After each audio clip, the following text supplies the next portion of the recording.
think the lie that I've been told since I was diagnosed is you have to eat. You have to eat. Even if you don't want to eat, you have to eat. No, you don't. I am living proof. Emily, how did you find carnivore? For me, it's kind of been a transition. I first heard about the keto diet back because I have a nephew that has severe epilepsy, and one of his physicians recommended the ketogenic diet to treat his severe spastic epilepsy. So that's when I first heard about low carb, keto, and I was kind of introduced into that world. And that was July of 2020. Um, for me personally, a little bit of background, I'm a type 1 diabetic. I've been a type 1 diabetic since I was 9 years old. January 12th of 91, I was diagnosed. And needless to say, my blood sugars have not been well controlled.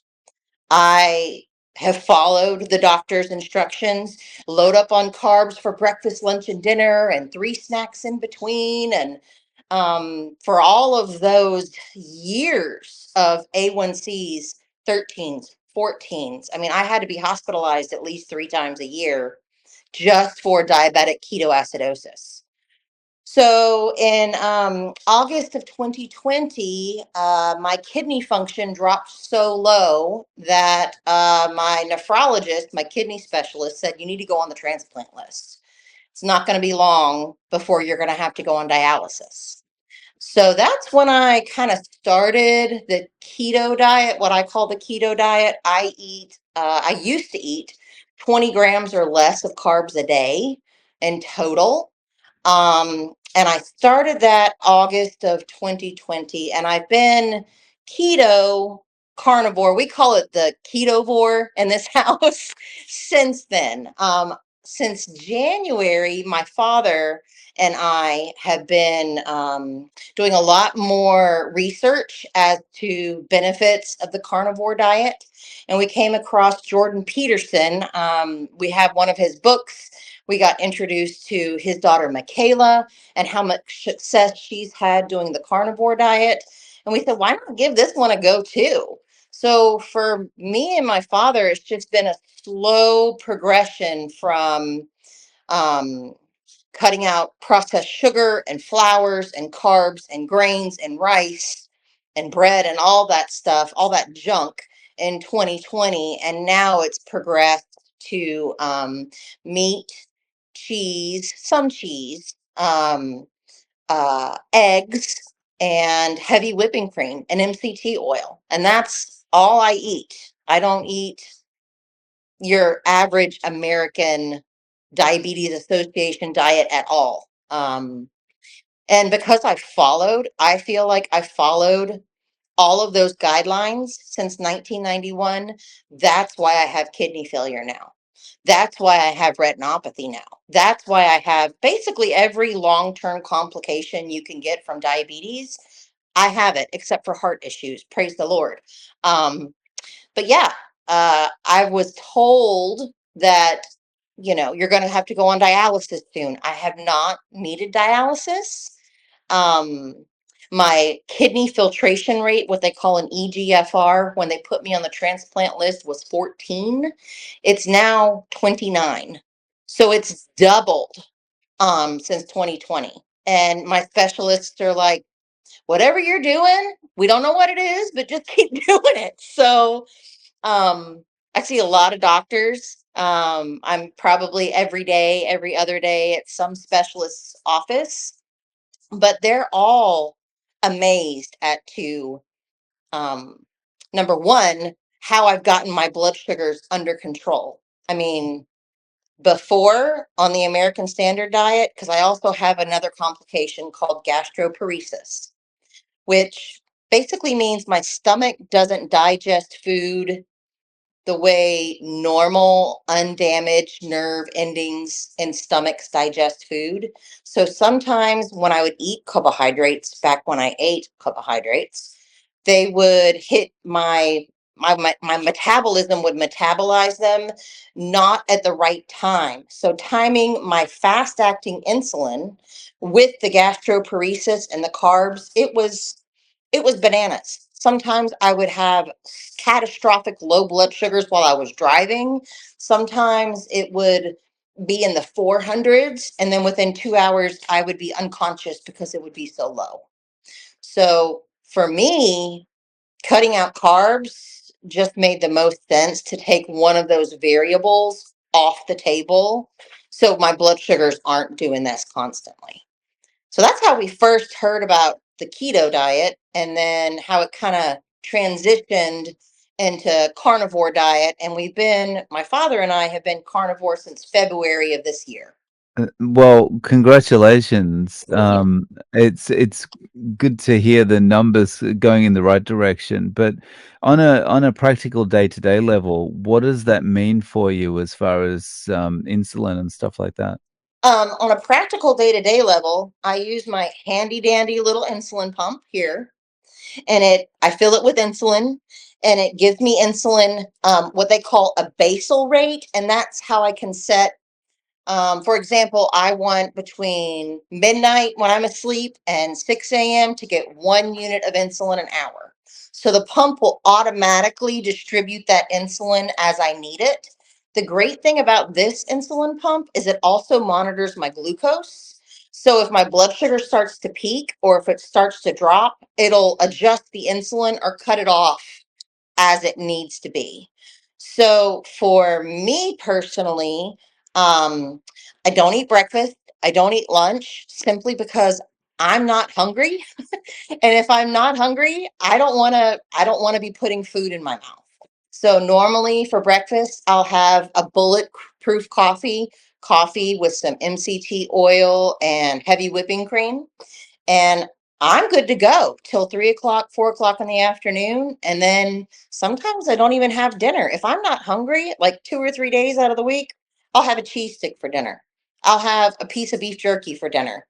But most days, that's about all I eat. I would say I'm pretty hardcore intermittent fasting because I'm just not hungry. And I think the lie that I've been told since I was diagnosed is you have to eat. You have to eat. Even if you don't want to eat, you have to eat. No, you don't.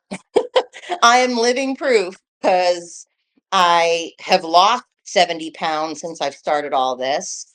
I'm on 80% less insulin, and my blood sugars, they were in the A1Cs were in the 14s, the 15s for years. And now my last one was 5.2, which if you're not a diabetic and you don't know what that means that my numbers are reading like a non-diabetic. Under 6 is what is non-diabetic. I'm still diabetic because I require insulin.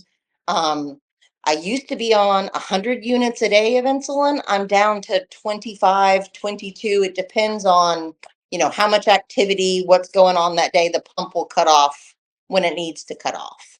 Um, but yeah, I'm discovering on the carnivore diet so many mistruths or lies that I have been told my entire life.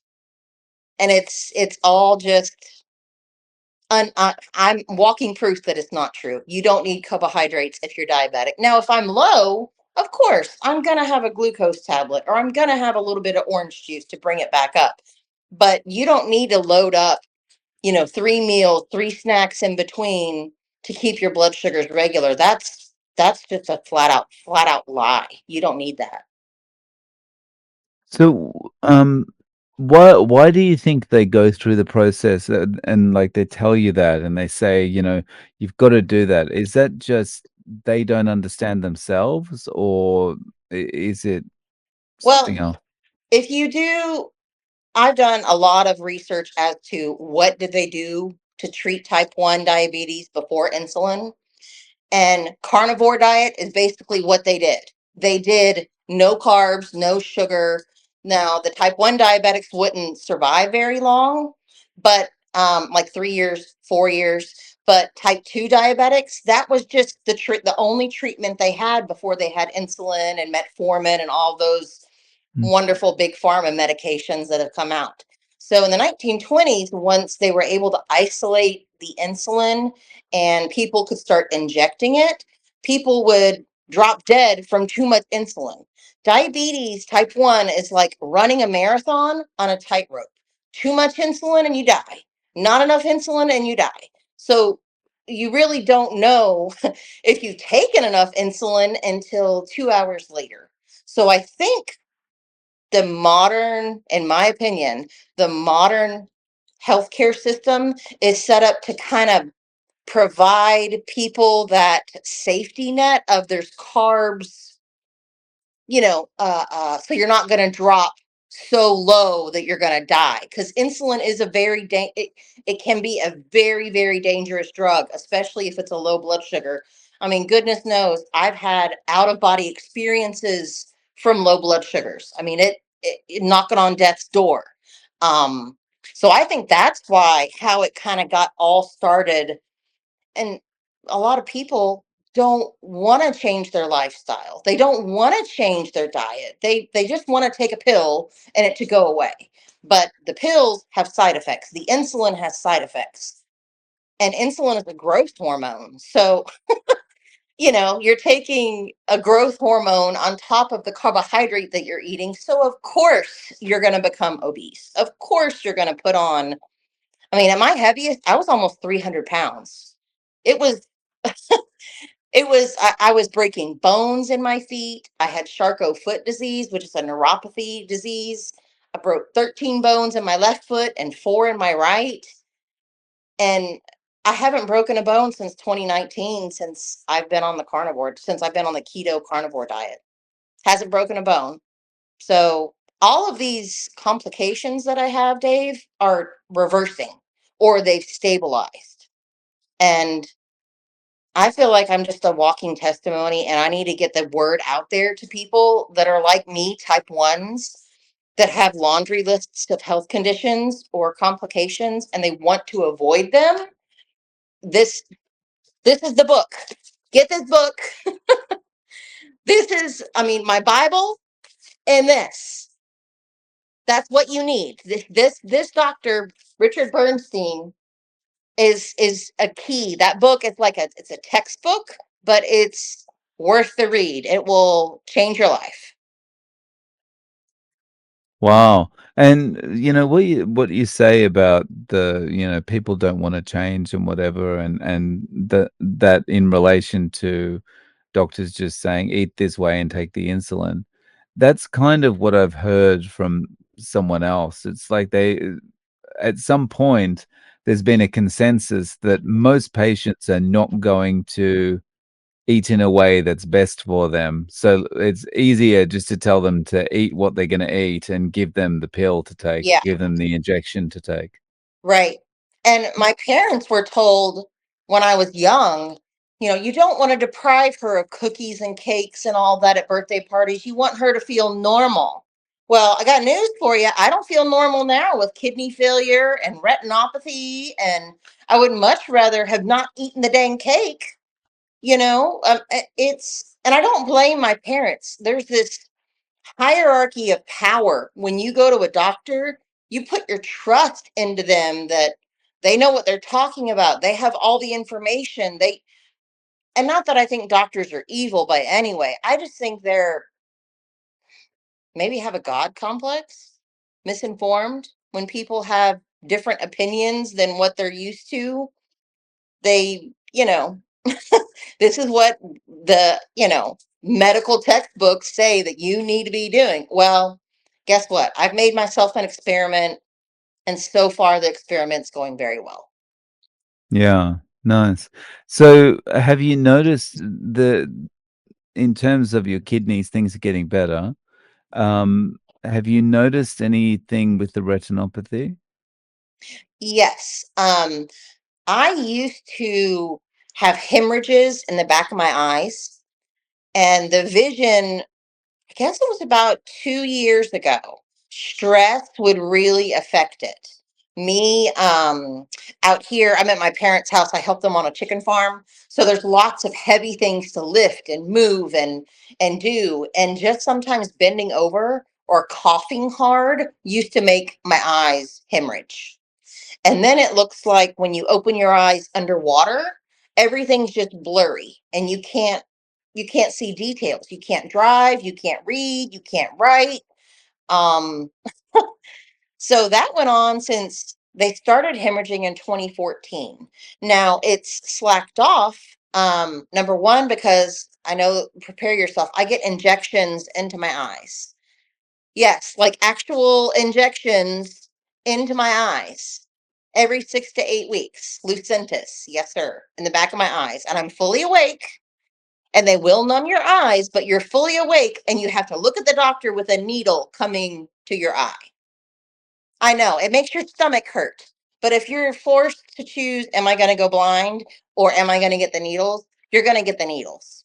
So, needless to say, since I've started carnivore, the injections, I don't need them every 8 weeks. Now we're able to push them out to every 12 weeks. My ophthalmologist, my retina specialist, I go back middle of June, and he wants to do an angiogram, which is basically like they put dye into your vein and they can see all the veins in the back of your eyes, and he's theorizing that I will no longer need the injections because it looks so good when he dilates my eyes.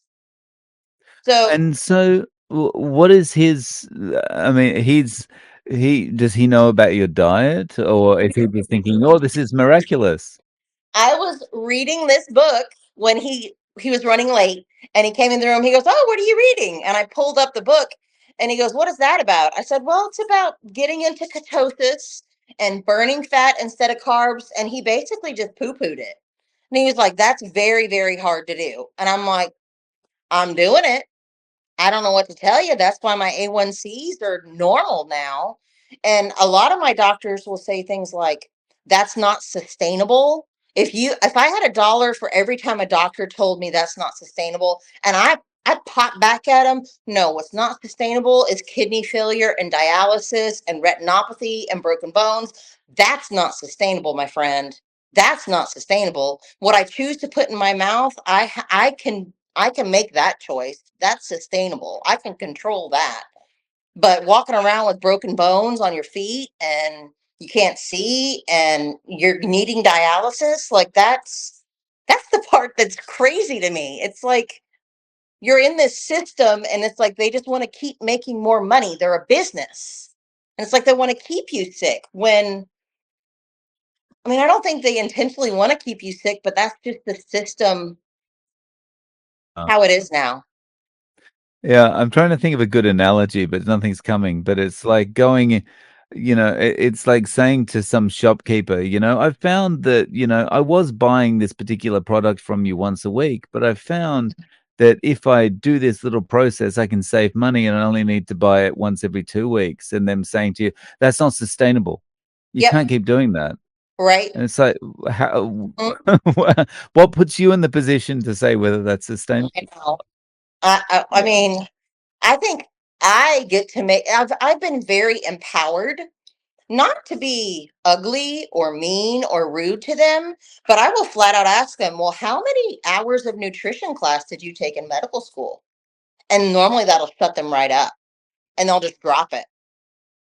And I'm like, when I start seeing my numbers getting worse instead of getting better, then I might consider going back to the. But I feel so much better.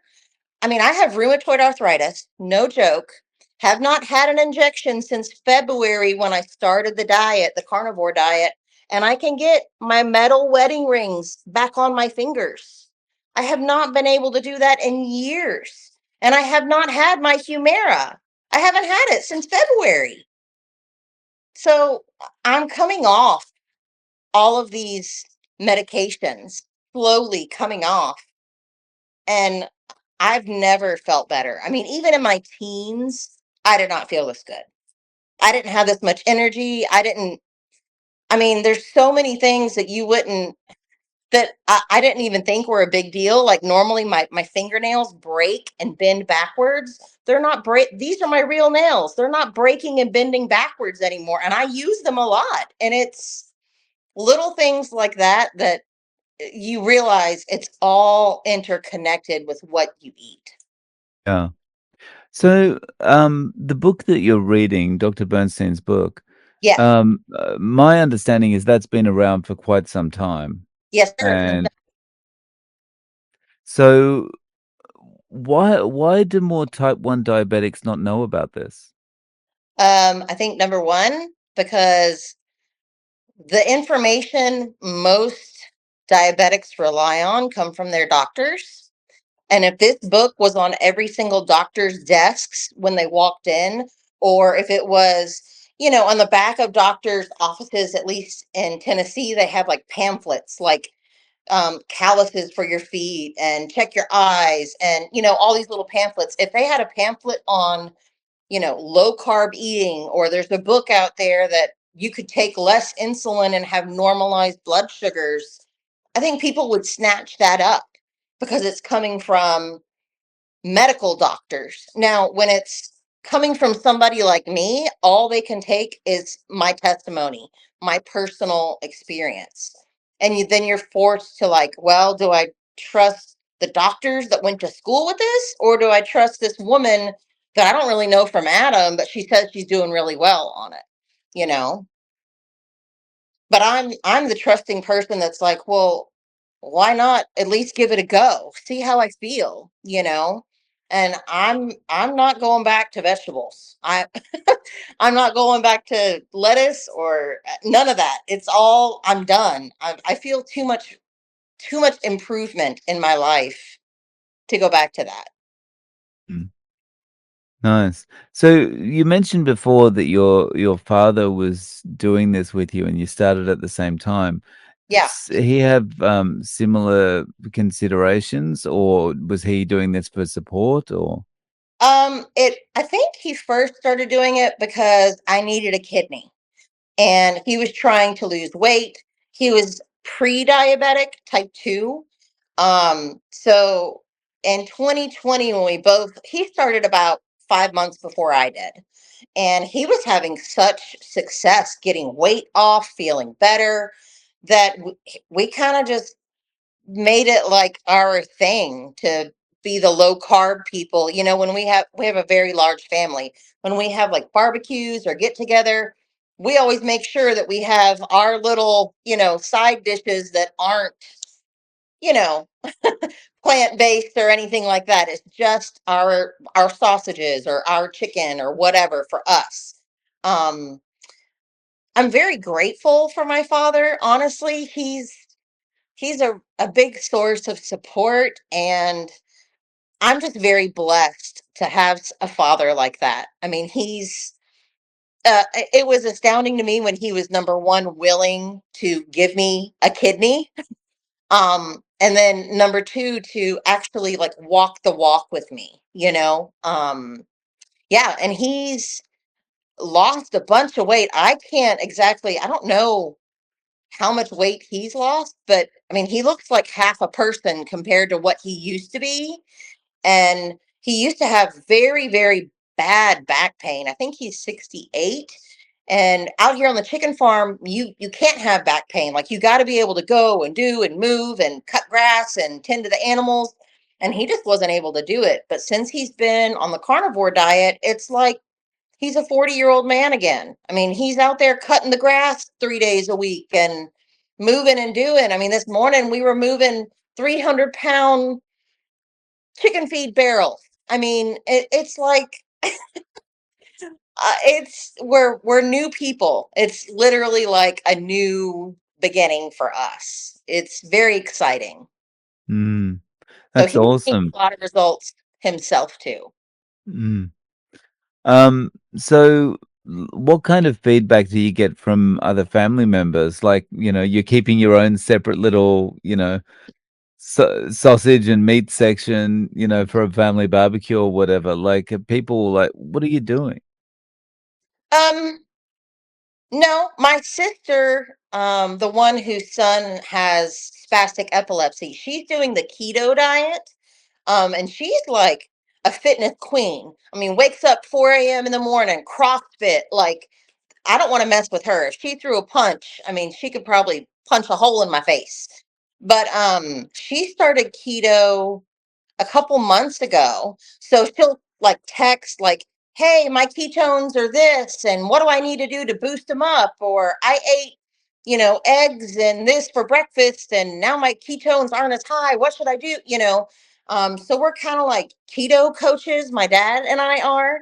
Um, my brother, he's supportive, but he's like, that's not for me. I mean, that's not, they're supportive, but they're not into that. And my husband, bless his heart, I love my husband so much. He's 6'4", maybe 200 pounds, very thin, wiry built fellow. And I live vicariously through his taste buds. So like at night, I'll cook him like the whole traditional, like red beans and rice, New Orleans style with French bread, and I'll just eat the sausage. But I bake him a pie once a week, and he has to eat some kind of carb every 2 hours. His metabolism is just so fast. And I remember when we first got married, I was eating like he was, and I'm like, babe, I put on 50 pounds since we got married. I can't eat like this. He's supportive. He's always, you got this, you look great, you're doing so much better, your numbers are great, encouraging. But some people, it's not for them. But I think if they were to give it a try, and get through the first, week or so of it, I don't ever want to go back to eating starches or grains or rice. I feel so much better without them. So I don't know. I would just encourage anybody out there, family members, not family members, give it a go. I mean, what's the worst thing that's going to happen is you're not going to like it, and you can go back to the way you were eating, you know? That's the worst that's going to happen. So Yeah. So would you recommend that people jump in, just kind of rip the Band-Aid off and get started? I have talked to several of my friends that had encouraged me for years to do the keto diet, and it took me a long time to like make that decision and pull the band-aid off. And just, I mean, I remember the first 10 days, Mr. Dave, I felt horrible the first 10 days. I mean, I had straight up flu symptoms, didn't want to get out of the bed, achy. But on day 11, after I had some MCT oil and my body kind of got used to using fat instead of carbs, it was like night and day. I felt so much better. So I think it's kind of like when someone quits smoking, you have to make that, okay, this is the day, I'm doing it today, and I'm going to grit my teeth and I'm going to get through, when my metabolism changes from burning carbs to being fat adapted. If you can get through those 7 days, 10 days, you got it. You're going to feel so much better. So I don't know if you can go straight. I think it'd be more difficult for somebody to go to the standard American diet to carnivore. I think that's like a big shift. I think the more natural shift is kind of doing a ketogenic diet or a low carb diet and then switching to carnivore.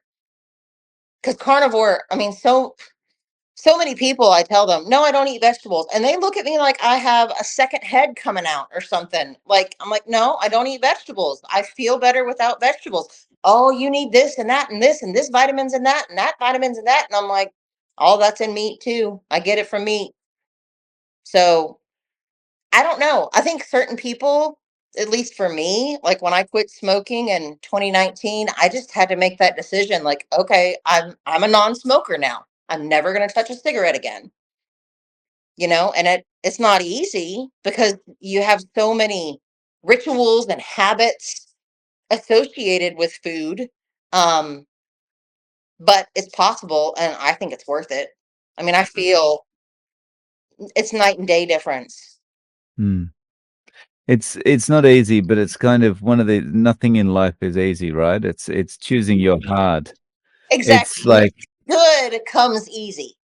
yeah. Everything that's good requires work of some kind, Mm. whether it be a relationship or your marriage or cleaning a house or anything. Anything good requires effort. So what does the future hold for Emily? Oh, um, I'm kind of leaving that up to God. Um, I am normally not on social media, or I don't even have a Facebook account. I am so dinosaur, like low tech person. Um, but for me, I think my calling is to spread the word, is to just shout it from the rooftops. And it's so, like this weekend, I had some family come down from Wisconsin and they brought a friend.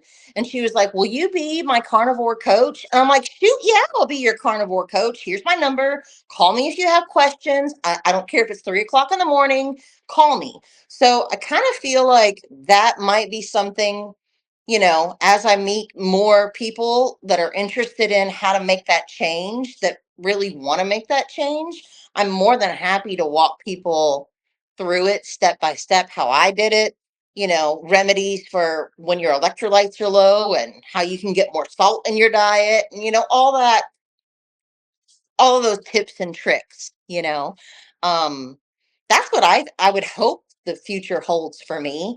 But honestly, even if, I don't know, I were to have a heart attack and pass away right now, I know where I'm going. So my ultimate future is heaven. So I know where I'm going. um but I don't really know what tomorrow holds. I That would be nice to know. But I'm excited about it. I'm very, very, it's like I have a new life now. I mean, I'm telling you, I was in so much pain and broken bones and couldn't see and would have to go to an oncologist to get hemoglobin blood boosting injections, every 14 days. Now I only need one every 6 weeks, and there's so many things health wise that are changing and getting improving for me. They're getting better. So the sky's the limit is how I feel, bring it on. Like whatever it is, I'm ready. Let's go. Let's tackle it. Nice. So Emily, how can people reach out to you? Do you have a YouTube? I do have a YouTube channel. Now I'm new to it. So I think I've only made one video, but it's called, you can find me at carnivore_revival. Cool. So I'll put that in the description so people can head over there and check out your channel. And Emily, thank you so much for coming on and sharing your story. I really appreciate your time. My pleasure. Thank you.